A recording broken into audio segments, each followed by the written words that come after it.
On behalf of the General Assembly, I have the honor to welcome His Excellency Joseph R. Biden, Jr., President of the United States of America, and invite him to address the Assembly. Thank you. Mr. President, Mr. Secretary General, my fellow leaders, in the last year, our world has experienced great upheaval. A growing crisis in food insecurity, record heat, floods and droughts, COVID-19, inflation, and a brutal, needless war. A war chosen by one man, to be very blunt. Let us speak plainly. A permanent member of the United Nations Security Council invaded its neighbor, attempted to erase a sovereign state from the map. Russia has shamelessly violated the core tenets of the United Nations Charter. No more important than the clear prohibition against countries taking the territory of their neighbor by force. Again, just today, President Putin has made overt nuclear threats against Europe and a reckless disregard for the responsibilities of the non-proliferation regime. Now, Russia's calling up more soldiers to join the fight, and the Kremlin is organizing a sham referenda to try to annex parts of Ukraine, an extremely significant violation of the UN Charter. This world should see these outrageous acts for what they are. Putin claims he had to act because Russia was threatened. But no one threatened Russia, and no one other than Russia sought conflict. In fact, we warned it was coming, and with many of you we worked to try to avert it. Putin's own words make his true purpose unmistakable. Just before he invaded, Putin asserted, and I quote, "Ukraine was created by Russia and never had, quote, real statehood." And now we see attacks on schools, railway stations, hospitals, on centers of Ukrainian history and culture. In the past, even more horrifying evidence of Russia's atrocity and war crimes. Mass graves uncovered in Izium, bodies, according to those who excavated those bodies, showing signs of torture. This war is about extinguishing Ukraine's right to exist as a state, plain and simple, and Ukraine's right to exist as a people. Whoever you are, wherever you live, whatever you believe, that should make your blood run cold. That's why 141 nations in the General Assembly came together and to unequivocally condemn Russia's war against Ukraine. The United States has marshaled massive levels of security assistance and humanitarian aid and direct economic support for Ukraine. More than $25 billion to date. Our allies and partners around the world have stepped up as well. And today, more than 40 countries represented in here have contributed billions of their own money and equipment to help Ukraine defend itself. The United States is also working closely with our allies and partners to impose costs on Russia, to deter attacks against NATO territory, to hold Russia accountable for the atrocities and war crimes. Because if nations can pursue their imperial ambitions without consequences, then we put at risk everything this very institution stands for, everything. Every victory won on the battlefield belongs to the courageous Ukrainian soldiers. But this past year, the world was tested as well. And we did not hesitate. We chose liberty. We chose sovereignty. We chose principles to which every party to the United Nations Charter is beholding. We stood with Ukraine. Like you, the United States wants this war to end on just terms, on terms we all signed up for, that you cannot seize a nation's territory by force. That the only country standing in the way of that is Russia. So we, each of us in this body, who's determined to uphold the principles and beliefs we pledge to defend as members of the United Nations, must be clear, firm, and unwavering in our resolve. Ukraine has the same rights that belong to every sovereign nation. We will stand in solidarity with Ukraine. We will stand in solidarity against Russia's aggression, period. Now, it's no secret that in the contest between democracy and autocracy, the United States and I, as President, champion a vision for our world that's grounded in the values of democracy. The United States is determined to defend and strengthen democracy at home and around the world, because I believe democracy remains humanity's greatest instrument to address the challenges of our time.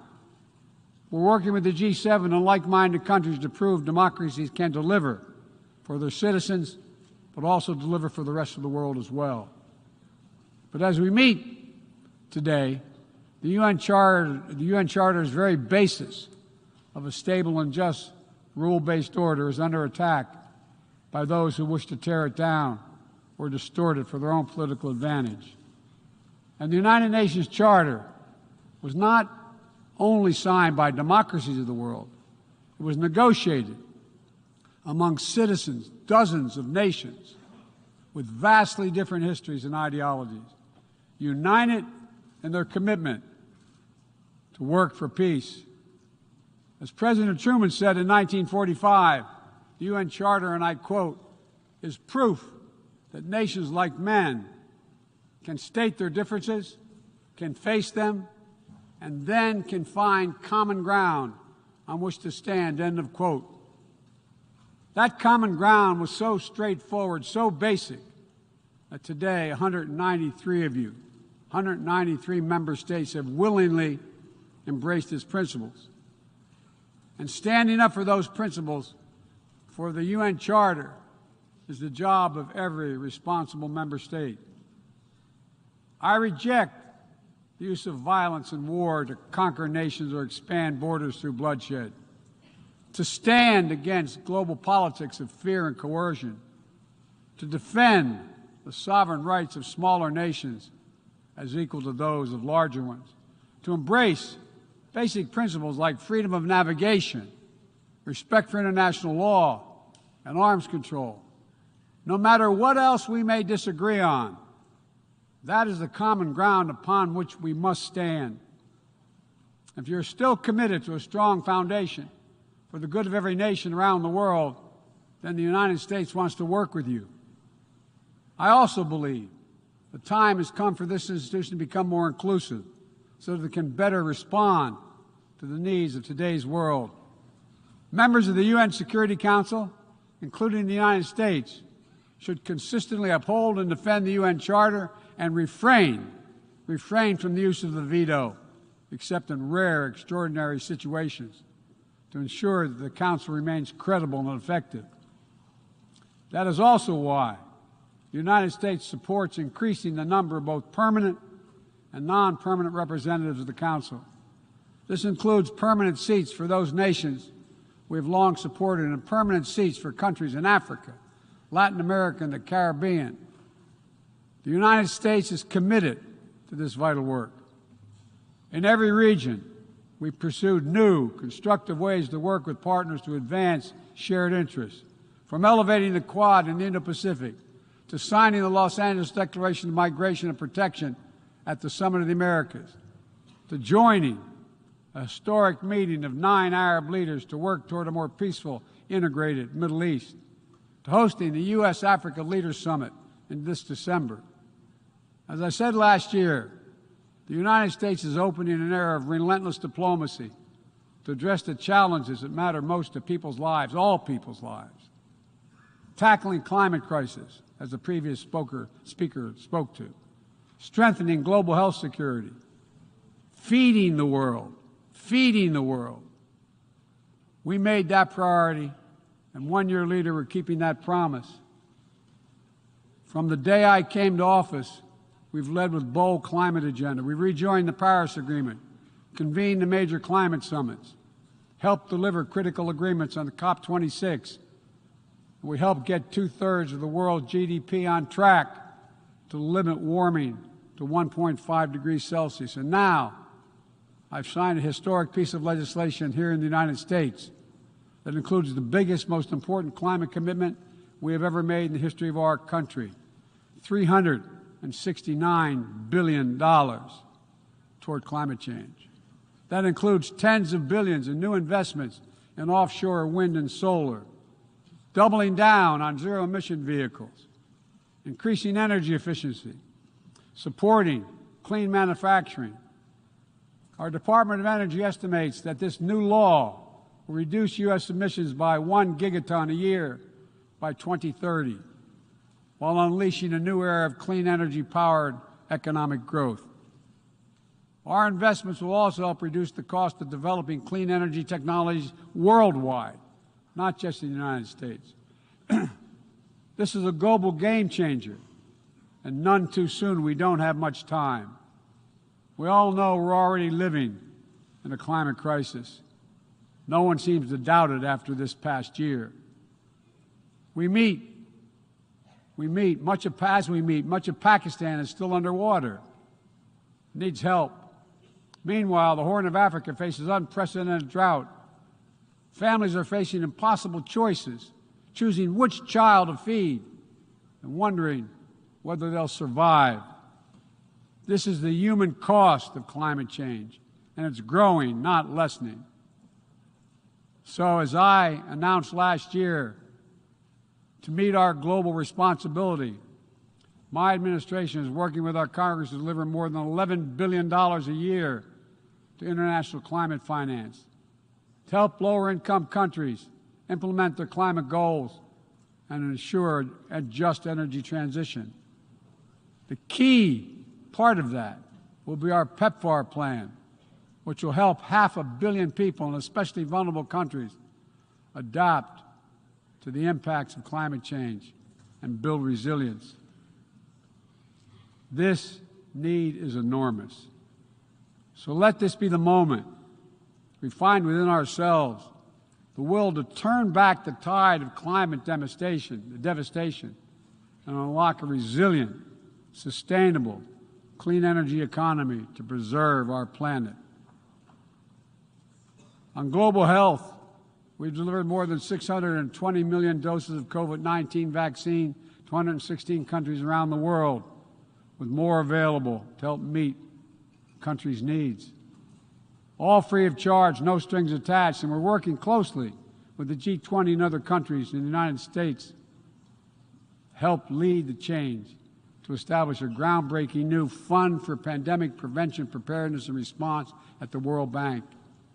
At the same time, we've continued to advance the ball on enduring global health challenges. Later today, I'll host the 7th Replenishment Conference for the Global Fund to fight AIDS, tuberculosis, and malaria. With bipartisan support in our Congress, I have pledged to contribute up to $6 billion to that effort. So I look forward to welcoming a historic round of pledges at the conference, resulting in one of the largest global health fundraisers ever held in all history. We're also taking down the food crisis head on, with as many as 193 million people around the world experience acute food insecurity, a jump of 40 million in a year. Today I'm announcing another $2.9 billion in U.S. support for life-saving humanitarian and food security assistance for this year alone. Russia, in the meantime, is pumping out lies, trying to pin the blame for the crisis, the food crisis, on the sanctions imposed by many in the world for the aggression against Ukraine.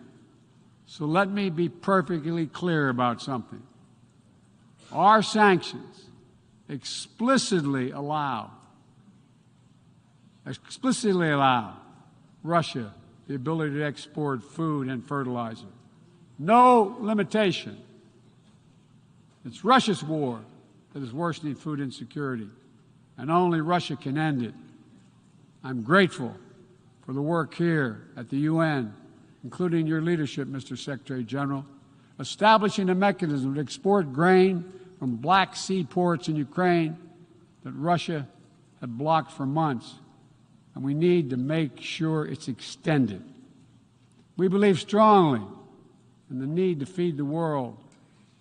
That's why the United States is the world's largest supporter of the World Food Program, with more than 40% of its budget. We're the leading support of the UNICEF efforts to feed children around the world. To take on a larger challenge of food insecurity, the United States introduced a call to action, a roadmap eliminating global food insecurity, that more than 100 nation member states have already supported.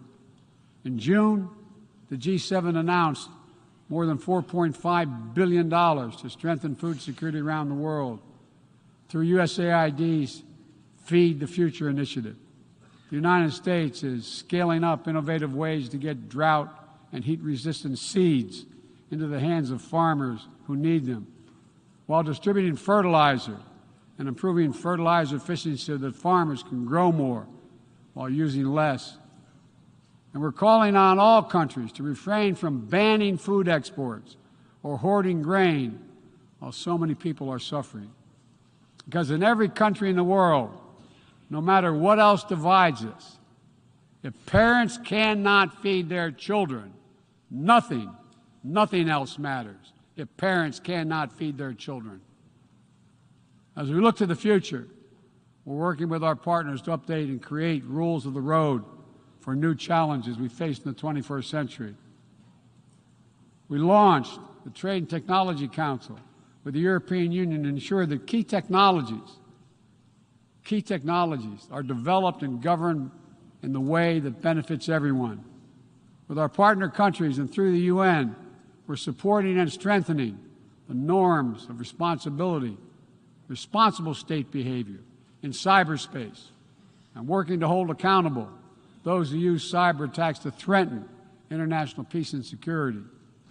With partners in the Americas, Africa, Europe, and the Middle East, and the Indo-Pacific, we're working to build a new economic ecosystem where every nation gets a fair shot, and economic growth is resilient, sustainable, and shared. That's why the United States has championed a global minimum tax, and we will work to see it implemented so major corporations pay their fair share everywhere. It's also been the idea behind the Indo-Pacific Economic Framework, which the United States launched this year with 13 other Indo-Pacific economies. We're working with our partners in ASEAN and the Pacific Islands to support a vision for a critical Indo-Pacific region that is free and open, connected and prosperous, secure and resilient. Together with partners around the world, we're working to secure resilient supply chains that protect everyone from coercion or domination, and ensure that no country can use energy as a weapon. And as Russia's war riles the global economy, we're also calling on major global creditors, including the non-Paris Club countries, to transparently negotiate debt forgiveness for lower-income countries, to forestall broader economic and political crisis around the world. Instead of infrastructure projects that generate huge and large debt without delivering on the promised advantages, let's meet the enormous infrastructure needs around the world with transparent investments, high-standard projects that protect the rights of workers and the environment, keyed to the needs of the communities they serve, not to the contributor. That's why the United States, together with fellow G7 partners, launched a Partnership for Global Infrastructure and Investment. We intend to collectively mobilize $600 billion in investment through this partnership by 2027. Dozens of projects are already underway. Industrial-scale vaccine manufacturing in Senegal, transformative solar projects in Angola, first-of-its-kind small modular nuclear power plant in Romania. These are investments that are going to deliver returns not just for those countries, but for everyone. The United States will work with every nation, including our competitors, to solve global problems like climate change. Climate diplomacy is not a favor to the United States or any other nation, and walking away hurts the entire world. Let me be direct about the competition between the United States and China. As we manage shifting geopolitical trends, the United States will conduct itself as a reasonable leader. We do not seek conflict. We do not seek a Cold War. We do not ask any nation to choose between the United States or any other partner. But the United States will be unabashed in promoting our vision of a free, open, secure, and prosperous world and what we have to offer communities of nations. Investments that are designed not to foster dependency, but to alleviate burdens and help nations become self-sufficient. Partnerships not to create political obligation, but because we know our own success. Each of our successes increased when other nations succeed as well. When individuals have the chance to live in dignity and develop their talents, everyone benefits. Critical to that is living up to the highest goals of this institution, increasing peace and security for everyone, everywhere. The United States will not waver in our unrelenting determination to counter and thwart the continuing terrorist threats to our world. And we will lead with our diplomacy to strive for peaceful resolution of conflicts. We seek to uphold peace and stability across the Taiwan Straits. We remain committed to our one China policy, which has helped prevent conflict for 4 decades. And we continue to oppose unilateral changes in the status quo by either side. We support an African Union-led peace process to end the fighting in Ethiopia, restore security for all its people. In Venezuela, where years of political oppression have driven more than 6 million people from that country, we urge the Venezuelan-led dialogue and return to free and fair elections. We continue to stand with our neighbor in Haiti as it faces political, fueled gang violence and an enormous human crisis. And we call on the world to do the same. We have more to do. We'll continue to back the UN-mediated truce in Yemen, which has delivered precious months of peace to people that have suffered years of war. And we will continue to advocate for lasting negotiating peace between the Jewish and Democratic State of Israel and the Palestinian people. The United States is committed to Israel's security, full stop. And a negotiated two-state solution remains, in our view, the best way to ensure Israel's security and prosperity for the future and give the Palestinians the state to which they are entitled. Both sides to fully respect the equal rights of their citizens. Both people enjoying equal measure of freedom and dignity. Let me also urge every nation to recommit to strengthening the nuclear non-proliferation regime through diplomacy. No matter what else is happening in the world, the United States is ready to pursue critical arms control measures. A nuclear war cannot be won and must never be fought.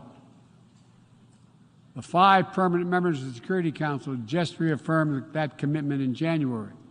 But today, we're seeing disturbing trends. Russia shunned the non-proliferation ideals embraced by every other nation at the 10th NPT Review Conference. And again today, as I said, they're making irresponsible nuclear threats to use nuclear weapons. China is conducting an unprecedented, concerning nuclear buildup without any transparency. Despite our efforts to begin serious and sustained diplomacy, the Democratic People's Republic of Korea continues to blatantly violate UN sanctions. And while the United States is prepared for a mutual return to the Joint Comprehensive Plan of Action if Iran steps up to its obligations, the United States is clear. We will not allow Iran to acquire a nuclear weapon. I continue to believe that diplomacy is the best way to achieve this outcome. The non-proliferation regime is one of the greatest successes of this institution. We cannot let the world now slide backwards, nor can we turn a blind eye to the erosion of human rights. Perhaps singular among this body's achievements stands the Universal Declaration of Human Rights, which is the standard by which our forebears challenged us to measure ourselves. They made clear in 1948, human rights are the basis for all that we seek to achieve. And yet today, in 2022, fundamental freedoms are at risk in every part of our world, from the violations in Xinjiang, detailed recent reports by the Office of UN and U.S. reports detailing by the U.S. High Commissioner, to the horrible abuses against pro-democracy activists and ethnic minorities by the military regime in Burma, to the increased repression of women and girls by the Taliban in Afghanistan. And today, we stand with the brave citizens and the brave women of Iran who right now are demonstrating to secure their basic rights. But here's what I know. The future will be won by those countries that unleash the full potential of their populations, where women and girls can exercise equal rights, including basic reproductive rights, and contribute fully to building a stronger economies and more resilient societies, where religious and ethnic minorities can live their lives without harassment and contribute to the fabric of their communities, where the LGBTQ plus community, individuals, live and love freely without being targeted with violence, where citizens can question and criticize their leaders without fear of reprisal. The United States will always promote human rights and the values enshrined in the UN Charter in our own country and around the world. Let me end with this. This institution, guided by the UN Charter and the Universal Declaration of Human Rights, is at its core an act of dauntless hope. Let me say that again. It's an act of dauntless hope. Think about the vision of those first delegates who undertook a seemingly impossible task while the world was still smoldering. Think about how divided the people of the world must have felt with the fresh grief of millions dead, the genocidal horrors of the Holocaust exposed. They had every right to believe only the worst of humanity. Instead, they reached for what was best in all of us, and they strove to build something better. Enduring peace, comity among nations, equal rights for every member of the human family, cooperation for the advancement of all humankind. My fellow leaders, the challenges we face today are great indeed, but our capacity is greater. Our commitment must be greater still. So let's stand together to again declare the unmistakable resolve that nations of the world are united still, that we stand for the values of the UN Charter, that we still believe by working together we can bend the arc of history toward a freer and more just world for all our children, although none of us have fully achieved it. We're not passive witnesses to history. We are the authors of history. We can do this. We have to do it for ourselves and for our future, for humankind. Thank you for tolerance, for listening to me. I appreciate it very much. God bless you all. On behalf of the General Assembly, I wish to thank the President of the United States of America for the statement just made, and I request the protocol to escort His Excellency. May I request representatives to remain seated while we suspend the meeting for 5 minutes before resuming to hear the next speaker.